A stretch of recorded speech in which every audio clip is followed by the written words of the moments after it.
It's been called the most significant change to farming and land management in England in more than 50 years, and it's driven by Brexit. Under the old EU system, farmers have been paid based on how much land they farmed. So the more land they farmed, the more money they got. Now, under new government plans, they'll have to earn their subsidies by protecting the environment, reducing the use of antibiotics, planting new woods, and improving animal welfare. The National Farmers Union says it's still waiting for the details of how the scheme will work in practice. John Kay reports from Devon. There's been farming on Dartmoor for thousands of years, but soon it could look less like this and more like this. Farmers like Mark will get subsidies for what they do to manage the countryside, like coppicing, rather than for the amount of land they use.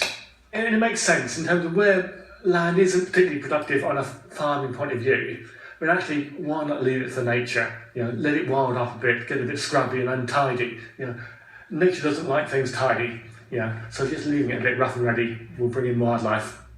Brexit means out goes the Common Agricultural Policy and in comes the Environmental Land Management System, which could mean Mark's farm will have fewer animals in future, but more trees, meadows and wetland.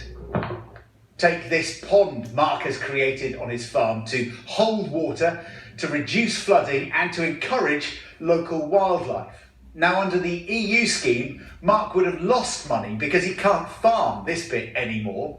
But under the new scheme, he'll be rewarded for doing things like this.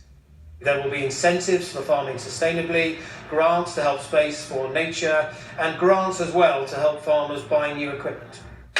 As he plants oak trees for the future, Mark might be embracing the new scheme, but other landowners are less enthusiastic, predicting upheaval, with some farmers expected to quit. Brexit is a game changer and we will be exposed to far greater competition on the marketplace. We need to look at what the impact of that is on farming businesses as we progress through transition. The Common Agricultural Policy was often criticised for being overly complicated.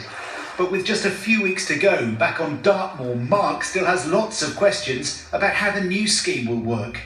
How important is it for you that you get the clarity now for the future?